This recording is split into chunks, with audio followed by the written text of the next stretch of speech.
Is this broadcasting? Is it not? Right. Okay. So, do badders, if you are watching this, if you can see this in the group, can you please message us and type in the chat or whatever that you can see this, because right now I can't. I can. You can. Can you see us in the group? Yeah. Can you? What? Are you looking at the same group as me? Like what? Oh yeah. Inception. Yes, it's worked. It's worked. It doesn't look like it's working on this side, but it is working. Right, brilliant. Right then, let's be professional about this as always. Okay, all right, do badders. So yeah, it's popped up. Amazing. Right, okay, do badders. So we've got we're trying this for the first time. It's we're doing a live stream of the bad stuff. We thought we'd do it while David is away, because the last person that you want doing anything live is David. So I thought the best situation, something that's topical and timely, would be to speak to, of course, our very own Allie Bailey, and get GLAW on for the first time ever to talk about doing the Dragon's Back. GLAW! Whoa, GLAW! I thought it was banned. I didn't think I was allowed on. Wait, you said this. Exclusive. You said this to me that you've been banned, and I don't remember you being banned, and I feel it was about 4 years ago. It was about 4 years ago. In the early days, yeah. I think you said you're never going to come on, so I was like, okay. And now did we actually ban you from the group as well? I think basically you've just run out of people to interview, haven't you? So you've got me in. That's okay. That is okay. Well, if we're being honest, maybe that's the situation. But yeah, so we're going to talk Dragon's Back, and so you've both had a couple of different experiences of doing Dragon's Back, and I thought it would be quite good to explore that. Before we do that, though, I think it would be quite good to get a little bit of an intro from GLAW, because of course, Ali, we know all about you. We're very aware of it. And the only thing anyone that's listened to the podcast over the last 7-8 years really knows about GLAW is that they need to punch you in the face, and that's kind of it. And you used to be a triathlete. That's true. I think it would be quite helpful if we got a little bit of background on who the real GLAW is. I find it very difficult. The thing is, I've known you as GLAW for so long. I find it really difficult to believe your name is actually Graham, and I don't think it is. Some people at Dragon's Back decided to call him G-Love. So they that was a weird conversation. Yeah, this new. The first question for you, GLAW, is why do you work in a call centre? The hours are good, and the coffee's free.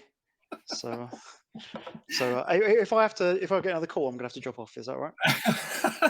It wouldn't surprise me at all. It wouldn't surprise me. So just kind of give a kind of potted history of your achievements, because for as much as we joke about you, whether you're here or not, you've done some like incredible races. You've done some incredible races. You've got some incredible finishes, and so yeah, it'd be good to just kind of run down the kind of stuff that you've done, and your kind of evolution, especially as you are a you're a triathlete when we first met you. Reformed. You were successfly transitioned out of that into becoming a proper athlete. Yeah, 5 years clean. So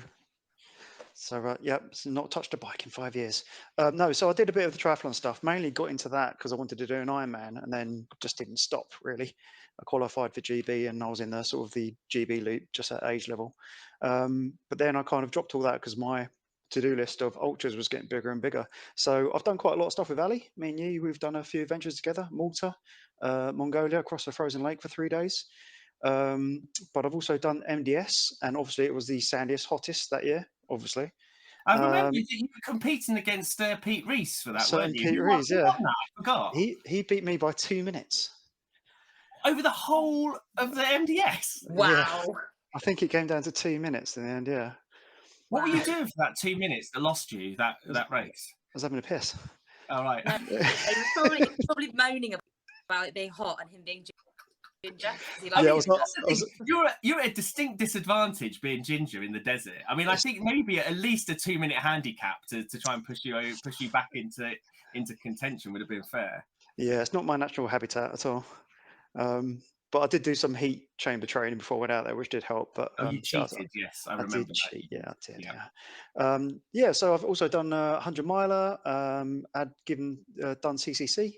I gave the UTMB a go last year, but blew up halfway around. Yeah, done some other multi-day stuff. Quite varied. Sort of give something a try and then move on to the next thing. So hence Dragon's back to the multi-day stuff because I quite enjoyed the MDS and not done anything that long since then. Quite enjoy the mountains. Done a bit of sky running up in Scotland and Tromsø, Norway. So it was kind of a mixture. I've done mountain races and I've done multi-day races. So let's do a multi-day mountain race. Signed up for it last year. I think you did as well, Ellie. Both postponed. So gave it a crack this year. And so, in terms of like, for all the races that you've done, and actually, this is a question for you, Ali, as well. You know, because you've both done so many different races. You've done the same kind of races. You've done 100 milers, multi-day, blah blah blah. What was it specifically about Dragon's Back? You know, as opposed to all the other races that you could do that enticed you into thinking this is going to be my next challenge. Ali, go on. They gave me a place. Oh wow, that's the Hellard way of entering they went, races. do you want to come along? Yeah, and I went, all right, and it's free until they gave me a place, and then I looked at it and went, that looks quite good, and then I was like, and then I was like, well, you need to learn some better languages, so maybe it's a sign. And across the country is good fun. It's my hobby. I love running across countries. So yeah, when I got really like, this is amazing, and now that I have lived up to my name, my 2/3 name, and have to fuck alert, I'm kind of obsessed with it. It kind of gets under your skin, like you want to do it. Yeah. Okay. All right. And so, what about you? What about you, GLAW? Well, I've just got to say, at signing, I know that you're quite boastful in that sense, aren't you? So was it just a case of just another thing that you were just going to beat people around the head with by saying that you've done? What was your motivation for this? I can't remember because it was a couple of years ago. But like I said, I wanted to do mountains and multi-day, and there's not really that many mountain multi-day ones around. But obviously, it builds itself as the toughest. They've got the Cape Wrath, but Cape Wrath was 8 days and a bit flatter. And I was really into my mountains at the time. So like I said, last year I'd done the UTMB, so I thought I had the mountain training under my belt. Thought I'd give it a go. Plus it was like COVID times as well last year, so obviously you couldn't travel. So I think that kind of swayed me as well because it was in the same country, and traveling wasn't going to be such a big deal. That seems so long ago. Not in the same country, Wales. Not the same country, but we could travel to it. Oh, I didn't realise you were an imperialist and you don't consider Wales a separate country. That's all. That's you. That's you all over, GLAW, isn't it? You colonialist. Wales, they don't count as a country. And okay. I've got to say, by the way, like during signing, Ali was very much like, I've just got to do my media duties. I just need to go and do my media duties. It's like, okay, all right, so earn that free place. Oh wow, he's throwing you under the bus here. This is great. This is brilliant. I did have to go and do my media duties. To sit there and have pressure put on me, they might as well put my head in a vice. I'd be like, "You're gonna win? Where's from? Like, where have you got this information from? No, I'm not gonna win. I'd be surprised." Yeah, I was expecting you. I was expecting you to win as well, Ali. Ali was on the presser. Good. Well, Ali was on the one to watch in the presser. Yeah. There's some. Oh, really? Yes. Same as the Ark. I don't know where people get this idea from. It's like pulling a name out of a hat. B should probably win. But what the fuck? Like, where are you getting this from? I don't understand it. What? So come to watch because you will fuck it up. I mean, to be fair, they were spot on, weren't they? I mean, from a kind of a drama perspective, they were spot on. You were one to watch, but for very, very different reasons. Did you get on there, GLAW? As one to watch? No way. Yeah. No one wants to see this. Why? What do you think that is?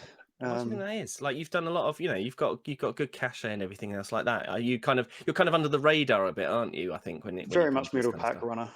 So he's the grey man. He's the grey man of ultra running. Okay, so in the run up to Dragon's Back, was there anything that kind of cropped up just before you started that maybe kind of shifted your opinion a bit? Because it's one thing to to know that you're doing it, to prepare for it, to train for it, and it's quite another thing, in those last few days or the last few weeks as you're approaching it, where some of the kind of like the reality of it hits. Was there anything that came up that you thought, oh, actually, I'm not particularly prepared for this, or this is actually very different from how I thought it was going to be? Why are you laughing, GLAW? It's almost as though Well, I know, no, I know the answers to the questions before I ask them. Go for it. No, because it was. Oh, well, me and Ali had very different preps.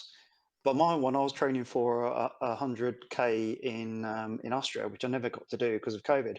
So I wasn't really focusing on Dragon's Back at all. And I was doing lumpy stuff, but not on the course. So yeah, the opinion of it changed when I actually went to North Wales and ran something other than Snowdon. And it's much, much steeper. The rocks seem to be sharper. The weather's crappier. And I was like, holy shit, what have I signed up for here? And that was, 6 weeks out. It's like, oh God. What was your strategy at that point? Just ignorance or deep preparation? Panic. I did sign up for a couple of recce days, which kind of saved me. Really, they kind of opened my eyes to how tough it was going to be, because I was used to the Brecon Beacons, I was used to Snowdon, and that's all a bit Lake District here, and there's lovely paths to follow. And when they actually took me on a recce, especially on the first day of day 2, where I found out, no, there is no path, and you've really got to proper navigate yourself, as in you're standing on one peak, there's another peak, you just need to get there any way you want to. It's like, holy shit, this is not what I was thinking it was going to be at all. Go on, Ali, sorry. Did you know about Connect? No, didn't know anything about day 2, 3, 4. Or I only, like I said, I only knew the beacons and I only knew Snowdon. So going up Criggock for the first time was shit your pants stuff. I think I messaged you afterwards. I was like, this is stupid. This is absolutely stupid. They let me go over this thing. This should not be allowed. And then I got a message from Bruno, and you've been up there with a hangover. So we're going to talk about Cribgoch in a second, but just in terms of your prep, of course, we know about a lot of your prep, Ali. Your prep was running the length of the country. In hindsight, knowing what you know now, was that the right prep? And no. didn't you also do an ultra like a week out as well? Didn't you do the what's it called? Ultra Tour Skidoo, was it? Ultra Tour. In hindsight, possibly finishing 6 weeks before starting Dragon's Back. Mike, probably wouldn't recommend that as a strategy. The ultra the week before, I took quite easy, and it was more of a confidence booster. So I'm not bothered. It was hard, but it wasn't like I was racing. Yeah. That was a confidence boost of, can you do these out of the day on day? But ultimately, I was not quick enough, and I don't have enough experience in the spiky kingdom, as I've renamed it, to meet it. And I need to be faster, and I need to be stronger, and I need to be more experienced. And so that's what I'm going to do. I missed the cut-off on day 2, the second one, by 15 minutes, so a lot, and me into a million bits. And it was my own fault. I was tired. I was not fucking prepared at which I needed to get over Connect. And Connect was the only bit I'd not recce'd, and I thought it was one mountain. It's 3. It's got horrible descents. And after haywire and exploded and over everybody and everything. So yeah, okay. Next time I do Dragon's Back, I won't be running the length of the UK 6 weeks before. That's good. So okay, so let's stick with that then. So did you obviously day 1 is pretty tough because I think, as you were saying, is it just to explain to day 1, is Triffin and the Glidders and Snowdon and via Cribgoch. Mm-hmm. Yes, 31 miles, Conwy Castle, then you go up towards these lovely curvy mountains. They're curvy, lovely, glorious, but they go up the whole way of elevation over 31 miles. You get down to Ogwen Bay. It's up over Trivan, down the South Gully, up the Glidders, all the way along the Glidders, down to Penny Pass, up Crib Goch, round Snowdon, down the Watkins Path, round the bottom of that other little mountain. It's took me 15 hours and 17 minutes. I don't know how long it took GLAW, but it was one day. That's a punchy start to. I think I said to you, GLAW, it's like when you have the June day on the first day of MDS. That is one hell of a start to any multi-day race. Like, how did you find it? Well, that's the bit I reckoned, because that was the bit I was most scared of. So I was okay because I knew what was coming. And my only worry was, so Crib Goch is like more than, I think, about 3/4 of the way in. So I was worried about being so knackered and then still have to go over that, because you really got to concentrate. And if what's the weather going to be like? The weather was coming in, it was changing. But what I was thinking was, and I've spoken to a couple of people at signing, they've come over from America. They've not had a time to sort of recce all this, and they're seeing that for the first time. It's like they must have been shitting themselves. And then also, that's day 1 of 6. They must also be going, is every day like this? I'm shitting off.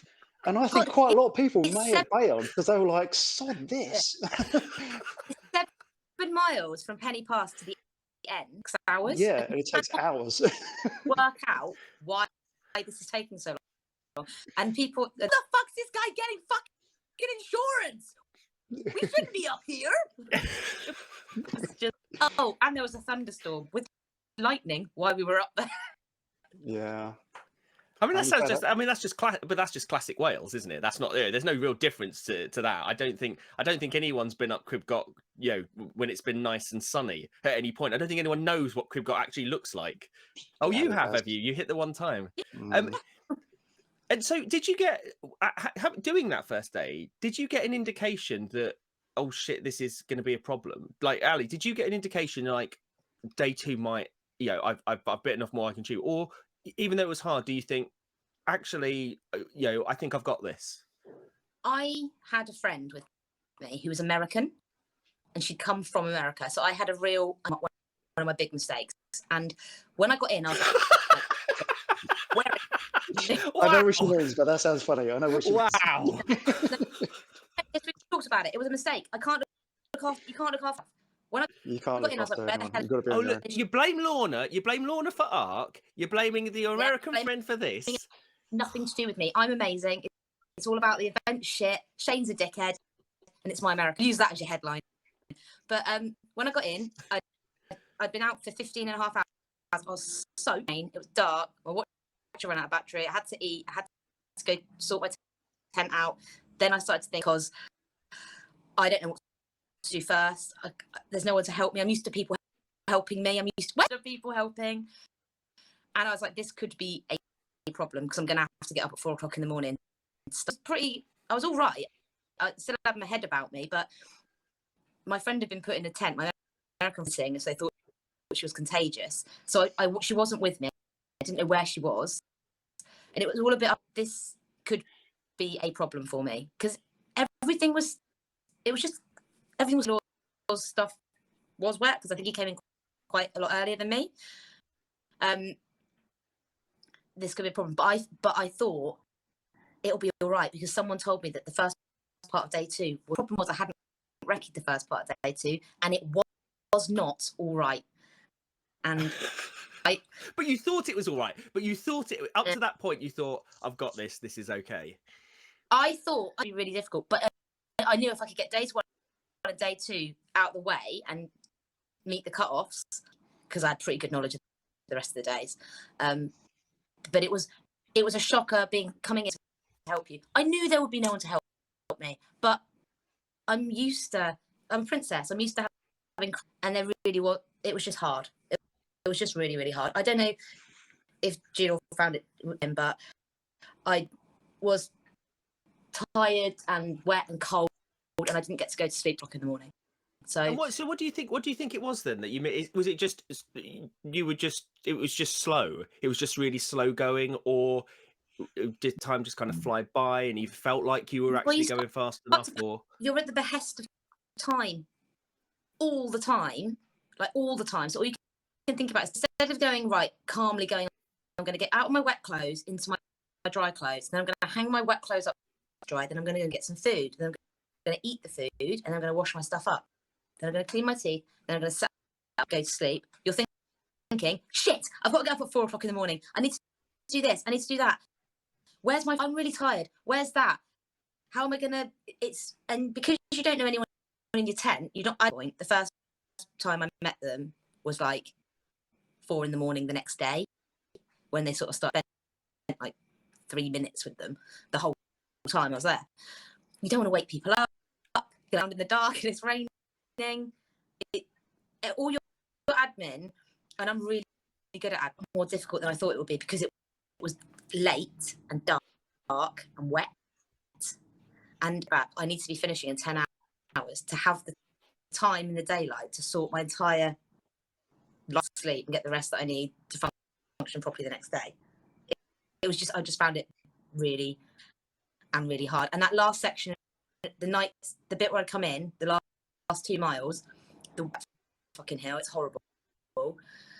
It frightened me, and I was out of energy, and I was like in the dark, and it just was a bit of it's literally like Wales hands you your fucking arse, you start, and you're against the clock from the minute you start, in a very severe way. And wits about me. I just wasn't as solid as I wanted to be. And GLAW, did you? I mean, how did you feel going on day 2? Were there for you obviously you call yourself a middle of the pack runner, but you're better than that. No one's fooled by your false modesty. But do you worry about cutoffs? Like, were cutoffs an issue for you, or were you far enough ahead for it not to play in your mind? No, I was worried. It's always at the back of your mind, and constantly looking at the checkpoint, because on the map you've got two checkpoints where they withdraw you, and there's times on those, but every single checkpoint in between has recommended times. Right. So if you right at the beginning you start maybe 6, and the first checkpoint might be at 7:30, so they're saying if you get there at 7:30 you're good. But so immediately you're like, God, I need to get there. I need to get there for 7:30. I need to get there 7:30. Obviously, you've got the whole day to make it up, but from the start you are panicking. Really? So on day 1, I did okay, but I was really conscious about not overcooking myself. So I was like, don't go out too fast, don't go out too fast. But I got in with enough time to do the admin, unlike Allie, and I do really feel sorry for the people coming in late, because you don't, like Allie said, you don't meet your tent mates. You're very nervous about everyone's asleep. You're trying to put your head torch on, but you don't want to disturb people. It's dark. You forgot how your bag's packed. It's an absolute nightmare. But fortunately, I got in daylight. I managed to meet all the tent mates. Managed to set some tent rules. They're like, do you mind having a torch on? Is that fine? Everyone's like, yeah, no, fine. So that's fine. You've got that all sorted. You're not in the back of your head going, oh God, what if I wake people up? Will they hate me? So I managed to do some really good admin. So there's always like a lake or a river near the campsite. So I put my legs in that to get them ready. And then I got some magnesium cream that I read was really good for your legs to recover. So all I was thinking about was recovery. I need to get to bed and recover. And I think all of us was in bed by 8, and I had my feet up on a bag. So my main worry wasn't really, yeah. That's normal. That's normal for GLAW though. He is normally bed by 8. Party animal. Coco at 7:30. Story read to him at 1:45. So my main worry wasn't necessarily the next day. It was trying to get to sleep and being ready for the next day. And then that was the same story throughout the week. Was you wake up in the morning and then you do like a little check of your body, like, right, can I wiggle my toes? Can I do? Yeah. Oh God, all my legs work. Can I wiggle my toes? Yeah. You start from the toes up and go, right, ankles work, knees work, everything works. This is amazing. And then you sort of get up and then you put your bag on, which is so heavy. But then, like in MDS, you've done MDS. You just get used to the weight after a while. It's like really heavy, and then you put it on, you're back into race mode with that slightly leant forward with the bag. And then you dip in to start, and you're like, God, my legs work. This is amazing. So for day 2, I was more worried about just being able to start day 2. But then everyone keeps talking about, is it the Regnogs? Is that how you call them? The Rinogs. Raynogs. Everyone's talking about that. It's like they're awful. So I was like, right, just get started, get to the halfway point, then worry about that later. And yeah, the wheels nearly came off at that point because the weather came in at the same time as I went up there, and I didn't know them. They were awful. You can't move fast at all, and it's just pissing down with rain, and you're like, oh god, I'm miserable now. So that was. But was it just like a miserable slog rather than you found it challenging from a physical perspective? So it wasn't so bad for me because I found some wise old man who was in the race, and he was running like with map and compass. And I did say to him, I was like, oh, the GPS says this way. And he was like, you shouldn't use GPS, you know. And I was like, oh, you're using poles? He was like, oh, how can you hold a map and compass if you've got poles? So I was like, okay, you seem to know what you're doing. I'll follow you. So I was like, well, I've been told it's really hard to get up there. And he was like, oh, there's a little track on the side that you can use. It was like the wise old man of the Regnogs. So I was like, okay, I'll follow you. So he guided me up and over the other side. And I was really grateful to him. And then on the way up the other side, I was like, well, I'm going to stop to put some waterproofs on. He was like, oh, and sort of went off into the distance. We're still wearing shorts inside with the rain when it was freezing cold, and never saw him again. So hopefully he's alive. But, I don't know. Oh, wait a minute. This guy didn't exist. This guy didn't exist. He's hallucinating. This is incredible. Oh, yeah. When I took those mushrooms on the second day. When I drank out of that stream that was a funny colour, the farm runoff. Oh no, that's amazing. That's amazing. And so basically, you cheated. So you cheated. Well, I never saw him again. I was going to thank him, and I do not know what happened to this guy. I don't know his name. I think it was Christopher. I've got no idea. But yeah, help me. So if you're that person, please, yeah, we want to hear the real story from your perspective. The wise old man of the Regnogs. But maybe he wasn't or had outside help and should be disqualified. Oh my god, you have just disqualified yourself, GLAW. Dragon back. You have to give it back. That's it. That's it. And so, Allie, when it came to the point that you were timed out, how much were you timed out by? How far behind were you? About 15 minutes. 15 minutes. And what happens at that point? Like, not from a technical perspective, in terms of a emotional, physical, is it like relief? Like God, I've been timed out, I don't have to do this again, or anger, or is it just resignation? Like you knew that it was going to happen.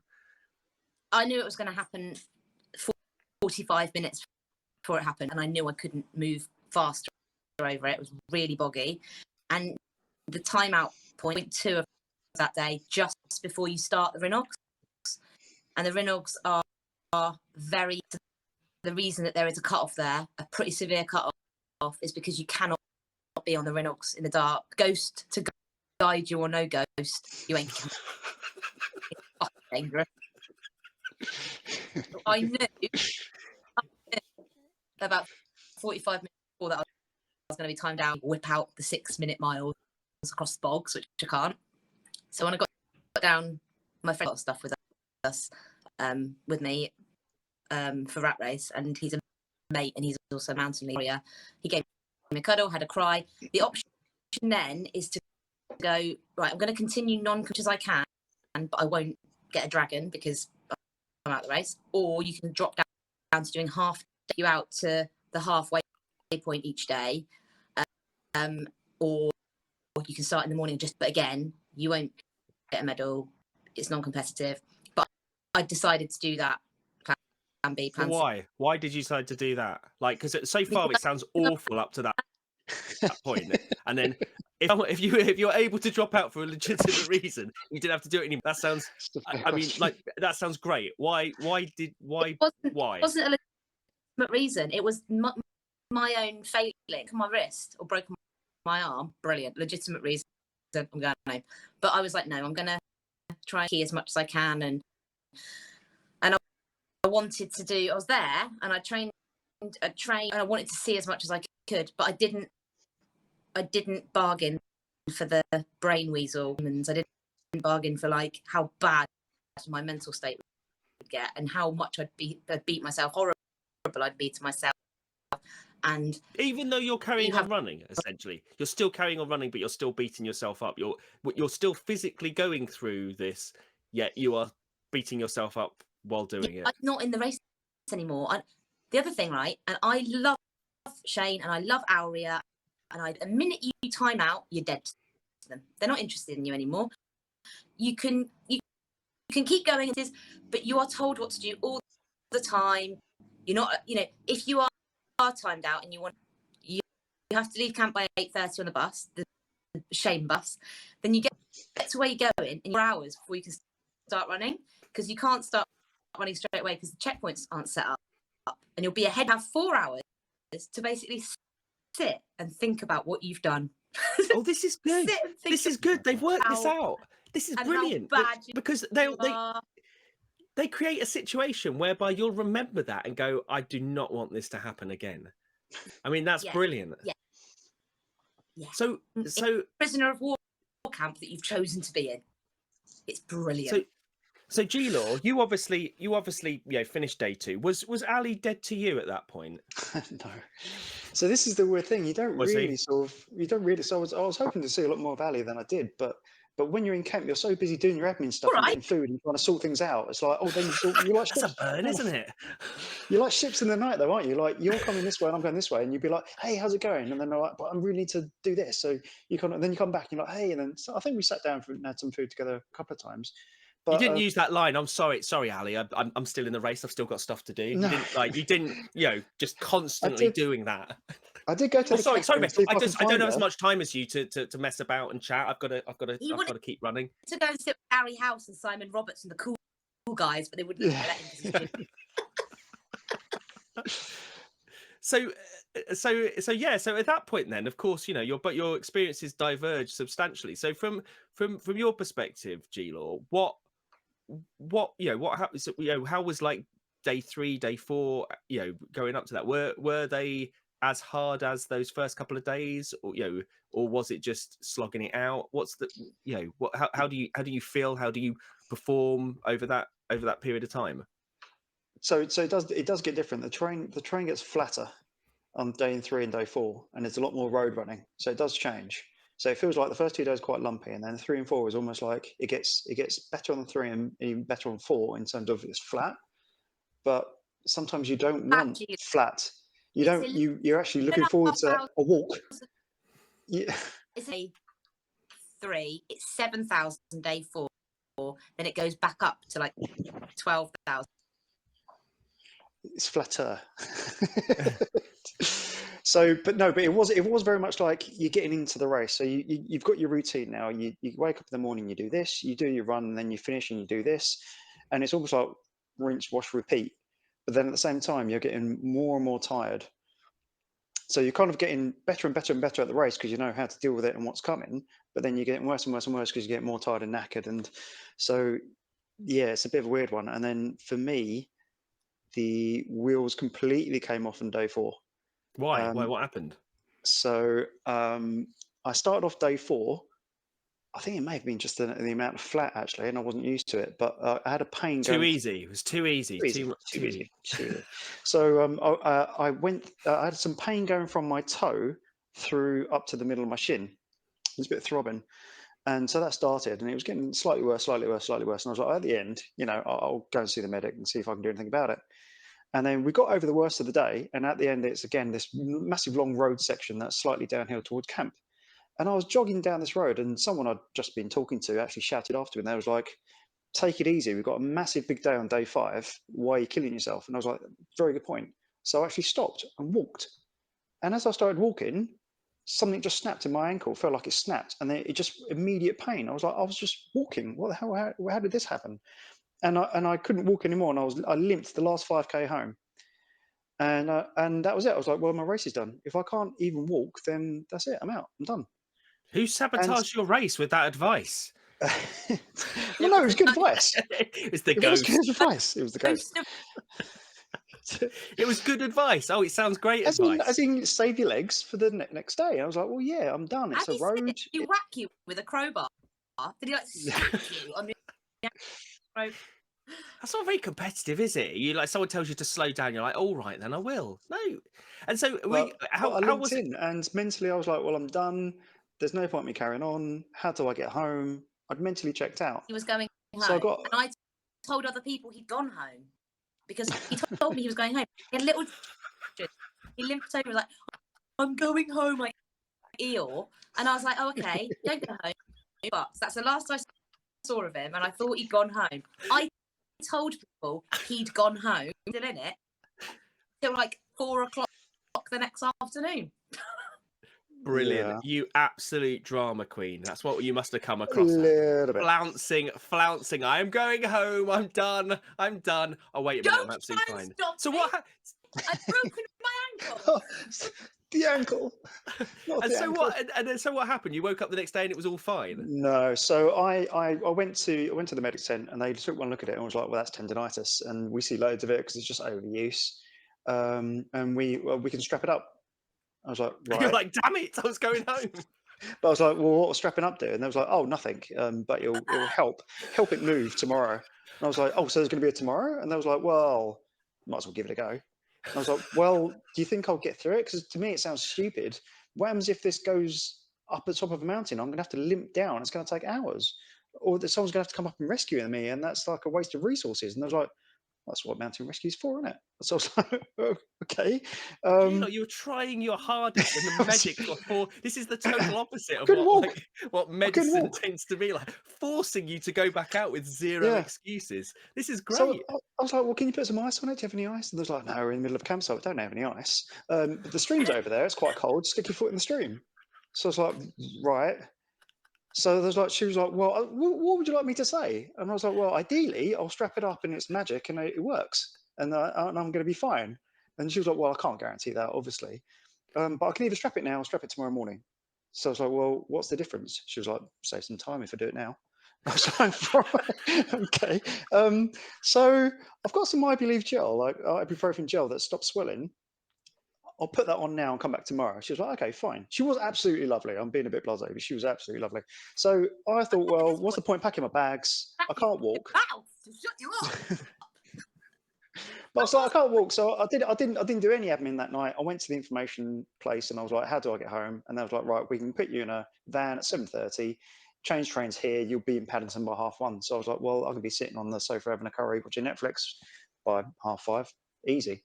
So I went to bed just thinking, well, that's it. I'll see what it's like in the morning, but I'm done. That's it. It's done. So I woke up in the morning and it felt a bit better.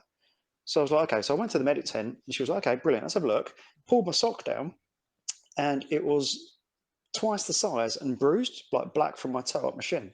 She was like, right, okay. So shall I strap it? And I was like, well, is this not a problem? The fact it's all bruised? She was like, well, no, it's just, that was going to happen anyway, wasn't it? You got tendonitis. I was like, oh my God. So I was like, what would you do? Is this stupid? Am I going to do permanent damage? She was like, no, it'll take a bit longer to heal. But if I was you, just try and get to the halfway point and see how you feel. And so I was like, okay, fine. So she strapped it up and I went. Are the cutoff times a bit more generous then? Like as the week goes by, like and how many roughly how many of the field are still left at that point? Over half had gone at that point. Oh, really? That many? Yeah. A lot goes in the first 2 days, and then the rest kind of drop out. It's more through injury. It's kind of like people just wear and tear and start dropping out. So the race leader dropped out on it's day 5. He dropped out with the cut-offs are the same. But the cut-offs are the same, pretty much. They're really tough, but the terrain is different. So, like for the mileage distance, but Monday, Tuesday, it's like that. It's like up and down. If you're not confident in running down spiky shale mountains and through bogs, but from day 3 onwards, it's a lot more runnable. So even if you chase a cut-off, you can run the sections. You can run a bit of the bog, run a bit of the trods, run a bit. But there's points on days 1 and 2 where you cannot run. You cannot run up Trivens. You cannot run along the top of Crib Goch. So they are tight the whole time. They are more attainable. But if you're knackered or if you're broken, then they're really hard. And there are people drop, like Simon Roberts, like you said, he dropped out the last checkpoint. He had fractured his shin. But there was people dropping out on day 5 at the second checkpoint of the day. That was the point at which I decided people missing that checkpoint, and they were in bits. They were crying. Because they tried so physically damaged. They were just too slow. They just lost it as the days have gone on, and it was to see.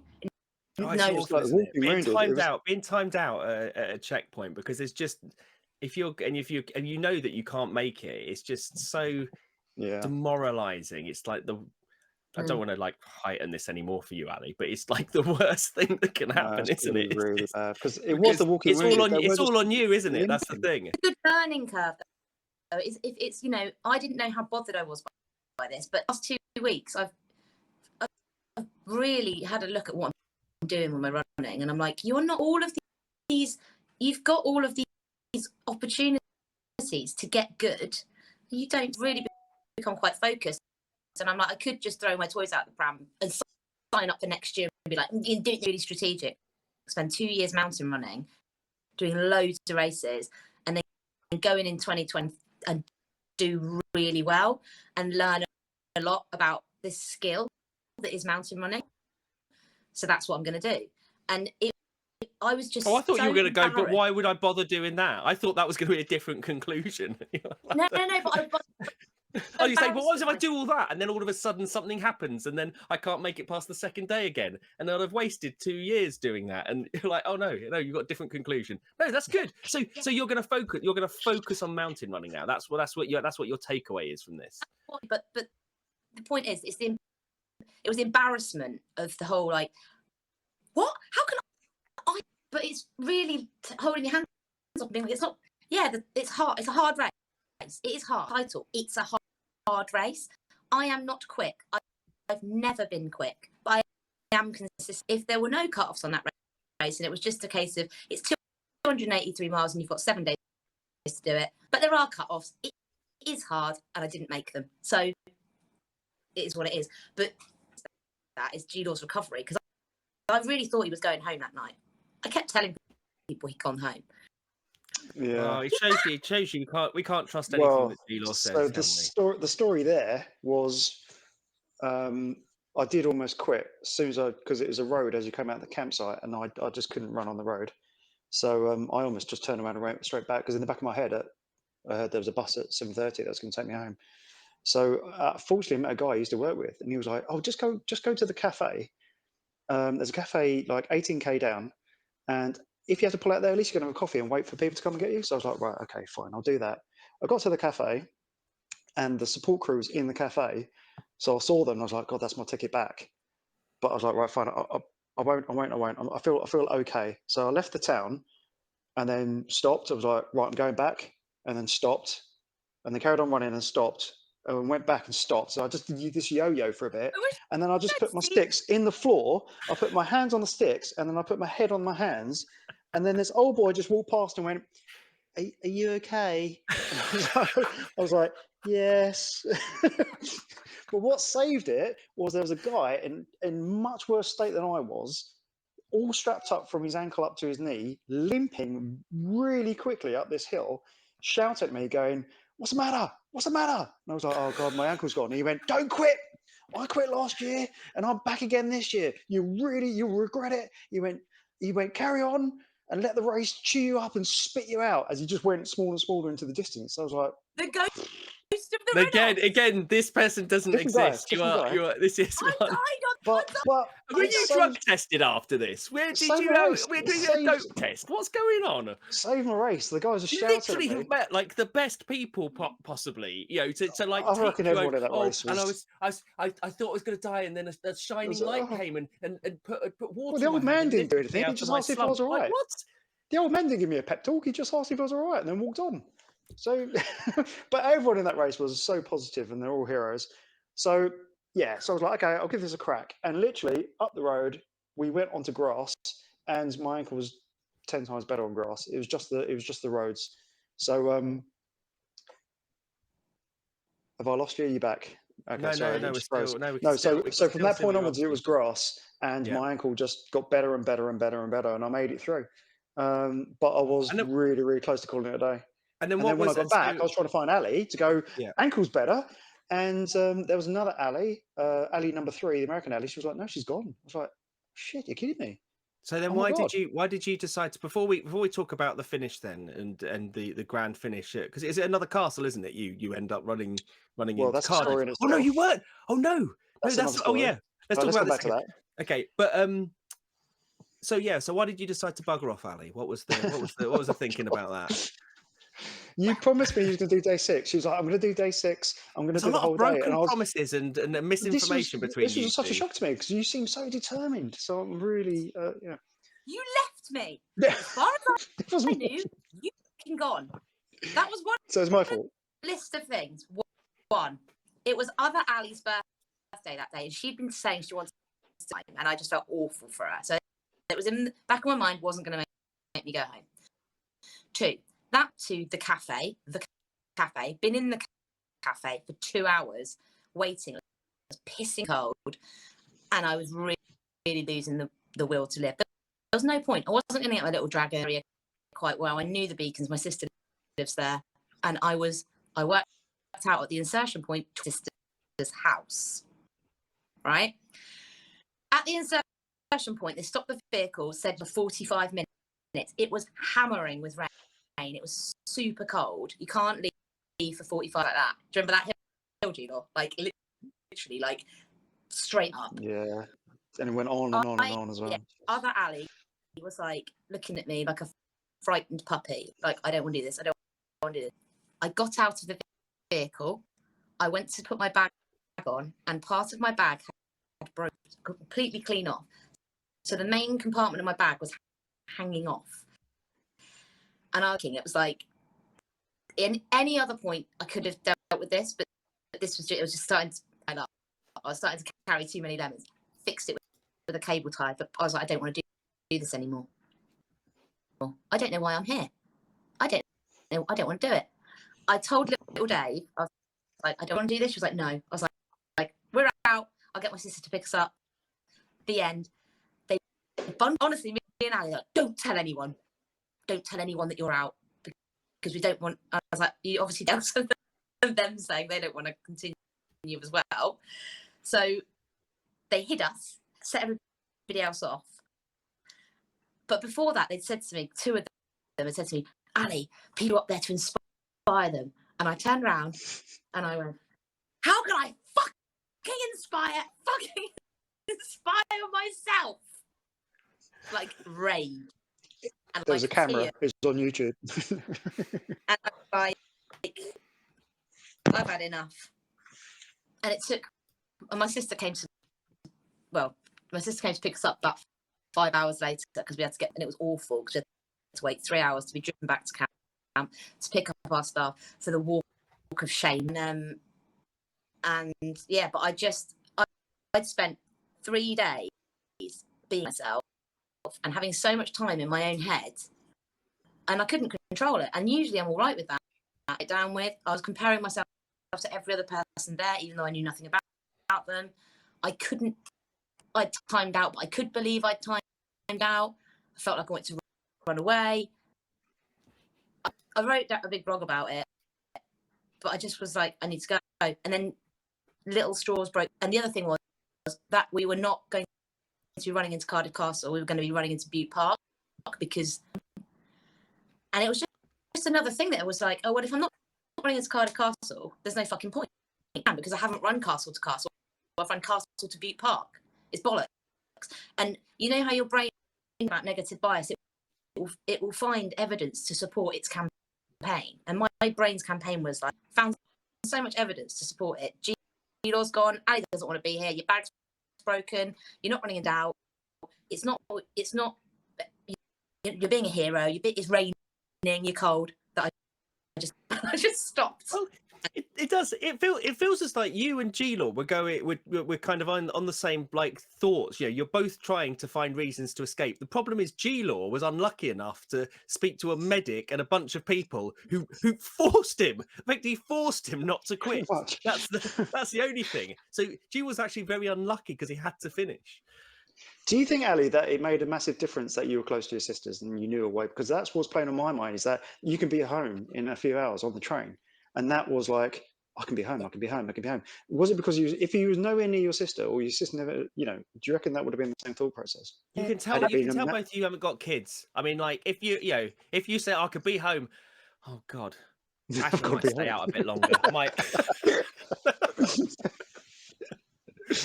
that post played into it, and the fact that Allie wanted to go home played into it, and the fact that it all played into it. And I think both of you kind of bounced off each other for a bit. Yeah. We talked about it at length, and we're like, now if we were to do something like that again, we'd be very separate in what we do, because it's just difficult. But you learn, don't you? And it might well have been different. But the thing is, I stopped looking after myself after day 2, day 3. I wasn't and I wasn't following my rules of recovery. I couldn't be bothered because I hated myself, because I failed. Hungry, I was tired. I just wasn't doing the stuff that I'm good at. Instead, I was a fucking idiot, absolute idiot. So I was giving people my kit. I gave the girl in my tent my socks, tops. I was making Allie coffee in the mornings and making her breakfast. What the fuck? Default. And you think you were doing that because because you weren't doing the full race. You'd already kind of checked out, even though you still need to do all of those things in order to make sure that you kind of finish. Yeah, doing, but I just had checked out, and I was like, it was very strange. I've had some very strange thoughts, and also the other thing is, remember, like, I'm not the person that I'm fully sober now, and I'm like, so I think a lot more clearly about, and I experience emotion like this is, I don't fucking want to feel like this. Why do I feel like this? So there was an element of evaluation process, what was going on in my head as well. But to like fucking respect where it is due, GLAW, it is to keep going, because I couldn't do it, and I know how easy it is to just say, you just fucking kept going, like you are nails. Well, because that I think race. Before actually we just talk about the finish, and you know, and you get into that point. I was just going to say that if anyone's like listening to this and stuff and they've got any questions, just write them in the chat, and we'll go over a couple of them. I see that there are some comments that are worth repeating, and then there's some idiotic comments as usual. But yeah, so go on. If you go and tell us then about that kind of last day then, GLAW, because you know, obviously you are finishing this. You thought you were going to be out of it. The finish is going to be different from what you expected. So have you really finished? That's the question. Yeah. And how did it kind of feel and everything? Did you immediately forget how hard it all was and think, oh yeah, I want to do it again? Not really. So the end of day 5 is an absolute arse. So like Ali said, you've got this massive, complete, I think it's 30 degrees, someone said, slope that goes on forever. And then stupid. And then I was trying to get to the Brecon Beacons because I know that bit, and I was like, once I get to that bit, I'm fine. I know it. And then getting there, one of my poles snapped.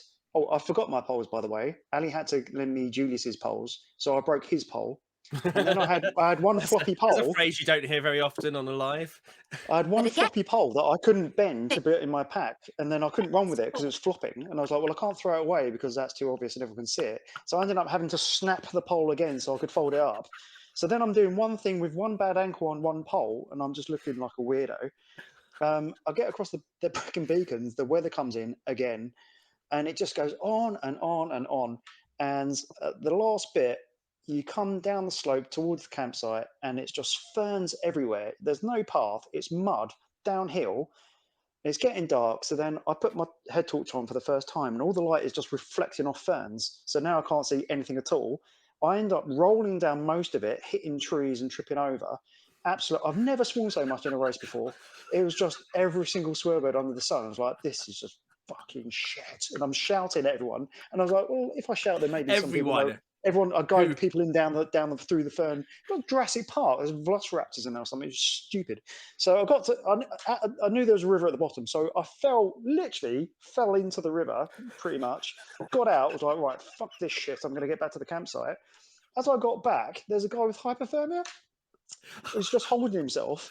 And I'm like, oh, Jesus Christ, this guy's a mess. So then had to run to the campsite to be like, man, you need to sort this guy out. So they ran after him and fortunately picked him up and looked after him. So no, not in a... Wait a minute, did you just slip in that you're a hero there at the end? I think you were trying to, weren't you? I saved a life. Right at the end, I was really tired, but I still had time to save a life. Pain, I still had time to look after my fellow man. No, so basically what I was trying to say was, there was no yes, it was great that I finished. There was no man. There was no hypothermia. No fans. But no, so what was, on the one side, I was like, Christ, I got through this. It's brilliant with my dodgy ankle. But at the same time, it was such a shit ending. But then you got day 6. And I was like, look, you can walk day 6 if you really want to. You can and get there. And I was like, and day 6 just was like a completely different day. It was like, this is brilliant. Everyone was happy. It's the end. And then you start, and the amount of battered and bruised and wounded people all lined up, it was like a war zone, all just drifting out of the campsite to go to Cardiff. It was like, holy shit, these people were broken and they just wanted to get there. It was quite impressive to see. They were just desperately trying to, if I have to walk it, I will make it. Even Chris Coombs, he was like leading for 3 days. He was broken and he was just limping as fast as he can. And that was the race leader at one point. But then you come out of the campsite and there's a lovely little disused railway and a river section that goes on and on and on. And the sun was out, and it was brilliant. You're going to the finish line, and it was a great day. I was like, oh my God, I'm really enjoying myself. Not so much towards the end because I got tired, but it was all going well at the beginning. But what happened was, as you may know, the Queen died on day 4, and they couldn't use Cardiff Castle anymore. Basically, they turned around and said, cancel your race to the event. Yes, it looked like that's what they were to do. I remember seeing all that. It looks like that they were. But they were getting told to do it. Yeah. Yeah, and I didn't realise there's actually a blog up went up today that explained it all, and I didn't realise how bad it was because obviously we're all in the race and doing different things. So, Allie, you must have been yes.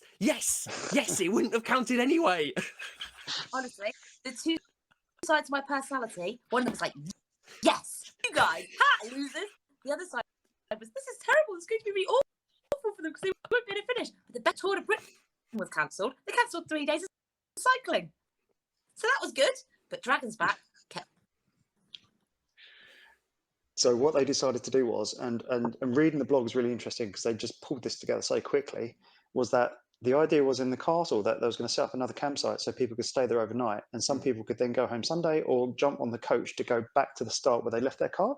Yeah. They couldn't camp anymore, and they wasn't even allowed, I think, initially to use the park. They did some wangling because there was another event going on in the park, but that got cancelled because of the Queen. So that freed up some space, and they could then set up this tiny little finish in the park. And then they said, right, for the campsite, they managed to keep hold of day 5 at the campsite. So they was going to bus everyone back to the last campsite. So it all kind of fell into place. And so there was an ending to be had. And we was right next to the castle. So long story short, we did finish, but it was a very subdued finish. So there's a couple of people sitting around. We kind of crossed the line. Is it Shane or Sean, the guy who ran it, was like, well done. Here's your trophy. He was like, thanks. And then I kind of walked into this little tent and had a cup of tea and was like, sat down. I was like, right, well, go to the hotel. Go to the hotel then. A classic. That's what ultras used to be like. Experience. Yeah. I've achieved loads, and there was barely any finish. It was like, well, I've got a cup of tea, and there's nothing else here, so I need a shower, so I walked to the hotel, and so I went to the hotel. That was it. That was the race done. It was only looking at last year's finish. I actually got to see what it is like, and it is a massive big thing going on. So do you feel cheated? No, as though you need to go back. There was a finish. And when did you do your press ups? I didn't do press ups. Gary House did press ups. I didn't do press ups. Ray did press ups. Why didn't you do your press ups, G-Law? I don't do press ups. Silly. No. So the bit that got revealed today was they said because we had this big finish plan for you and you didn't get to do it, they're inviting everyone back for next year, and you can either run the last day, do half the day, or just go to the finish and experience your finish, get the award ceremony. So potentially I could be back doing the last. That's a long trip for something that's just pretty meaningless, isn't it? But you get to experience the finish. So I don't know. Yeah, but you don't really, do you? I mean, you can't. I suppose it's a very different. You're in a very different emotional state when there's a year between you you finishing and going crossing the finish line. Definitely. That's a nice day. That's a really hard one, isn't it, for them to have to deal with, because it did look like everything was just being cancelled and they would do it. So they obviously they did a really good job. And generally, in terms of like the organisation of the whole thing, like I saw a lot of the video that you were doing, Allie, and of course, like speaking to you as well, Gila. But it looked incredible in terms of the organisation and the camp and everything else. Like, what was how does it compare with what you've done before? That sounds brilliant. It was unbelievable. The tents were measured with a perfectly perpendicular, and all of the gyro angle. It was beautiful. It was like a mini operation. The charging station, the food was amazing. Everyone's like, oh no, it's all vegan, delicious. It was so delicious, the food. There was so much of it. It was absolutely military grade operation. I've got no complaints about any of it. It was mad. Absolutely amazing. And what also made it really, really good was everyone that worked on that was so positive, so supportive. Half of them volunteers trying to maybe do it next year, but everyone was just brilliant. I couldn't fault it at all. Everyone was amazing. It was great. So what, sorry? I found the volunteers too much. I felt like the volunteers on what they could say, what they couldn't say, and I found them too much. I wrote about this in my blog. I felt like I wanted them to stop trying to make everything okay. I felt like I wanted to say to them, I want a cuddle, and I feel fucked, and my brain's going mad. And for them not to just go, don't worry, let's go, everybody. Yeah, we're all having a great time. That's how I felt about the volunteers. There was no empathy, just scripted positivity. I really felt like that. I've done a lot of fucking events like that. It was like they were on fucking cocaine. They were just so high, and they're working so hard. So I loved them, but at the same time, I felt a bit like there was a very strict volunteer if this is the case. But it felt quite culty. It felt like they were there to like drive, and really, it would have just been nice to have a few that were normal. Well, I don't think many people are positive to me, so I quite lapped it up, really. I thought it was really good. None of them punched me in the face, so brilliant. Bonus. What I love it they did is in response to this, that anyone that does drop out, the volunteers treat them as though they're not there. Literally, like they'll go, you'll pick up a plate and you'll walk away with it, and all the volunteers go, oh my god, there's a ghost, that plate is floating through the sky, what is happening, this is incredible. Like everyone totally ignores them and pretends they don't even there. Excuse me, do you know whether just don't say anything. So have the losers. So I think let's come to a conclusion here, because I think I've got to go. I've got to actually wrap up soon. Actually, sorry, because I am at the call centre and I've got some calls coming through. Well, someone's laptop's broken. They need to get it sorted. So just switch it off and back on again. What is next? So you've revealed like what is kind of what you're going to be doing in the next the next year till you go back again. Then, Allie, you're working on that. Like what have you got lined up? Have you changed what you had lined up as a result of what happened? I've shaped everything around it. So today, I've got a personal trainer. We're going to be playing with weights for the next year. I'm doing proper weight, doing the Welsh 3000s probably 3 times next year. I've put it in the Bad Boy Running Club, grouped them together. I'm going to spend a lot of time in Wales. I'm doing a 200 miler in April next year. I'll be doing the same 200 miler in North Wales. I'm going to spend 6 months in the Spiky Kingdom in the first half of the year before. Like, it's literally my only focus. I want to finish that race. I don't just want to finish that race. I'll put it out that race. So everything I'm doing now is wholly focused on it. I'm going to come back and punch it square in the face. So what about, and then how does that affect ARC? Aren't you going to go back and do ARC again? Oh yeah, but the ARC's, isn't it? The ARC's like another I'm never going to place it there. Like the women's field at the Arc is massive, so it's just a training run. But I've got to finish the other stuff I've learned this year about DNFs. There is no way I'm going to DNF the Arc unless I injure myself. Yeah. Well, they say DNFs come in threes. Do they? Do they? Oh, No one says that. No one says that. I don't. I did 4 out of 6 3/4, I think. 2/3. And what about you? What about you, GLAW? What are you doing next? Well- What are you going to attempt? Who can look forward to you gracing your presence? Well, the things I want to do, you've got to qualify for. And so I've got to do the stupid qualifying races next year to do them next year. So, I mean, I want to get around UTMB because I've failed, crashed and burned. So I actually want to get back and finish that. Western States, I've still got some lottery tickets in for that, but I need to qualify again for another lottery round.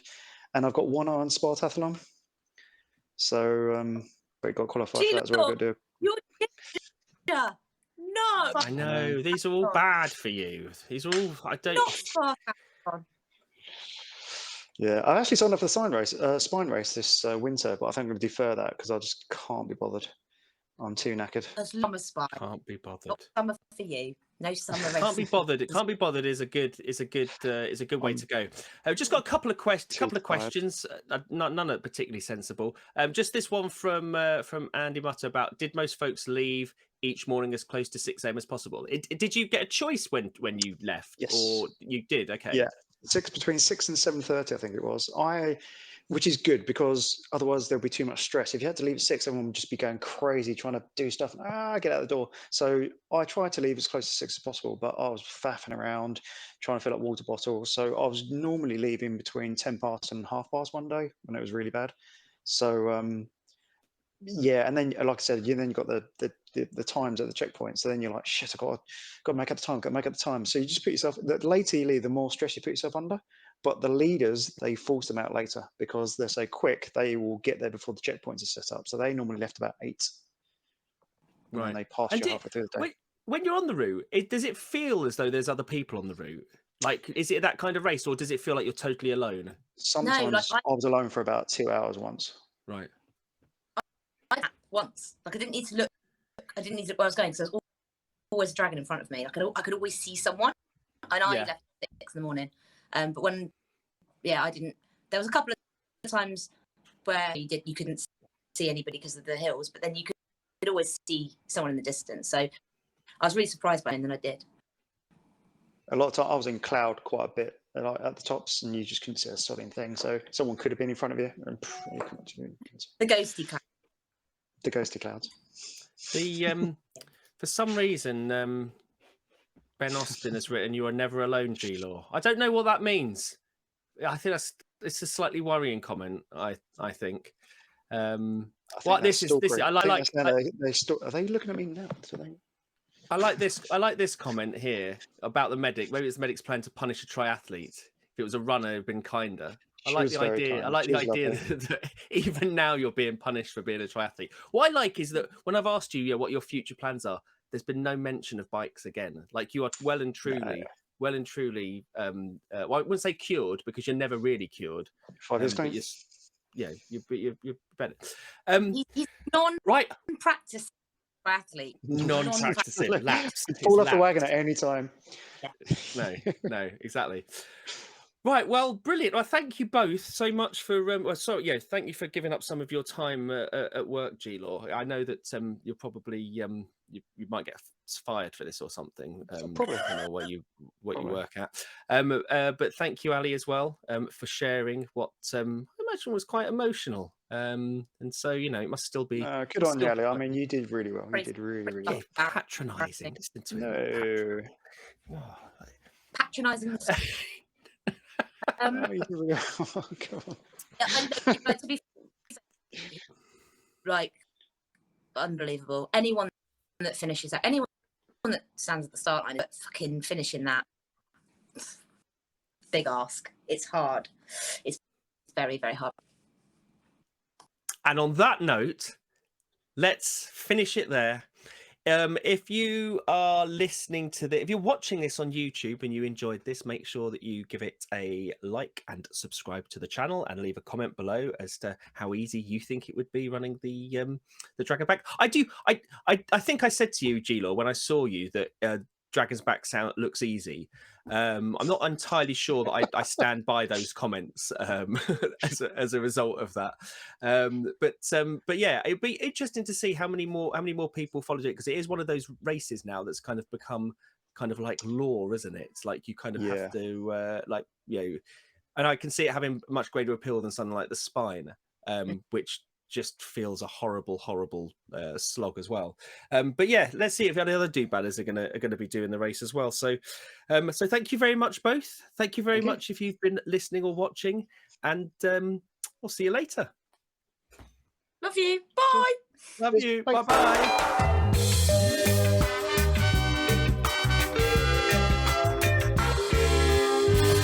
Fuck you, buddy.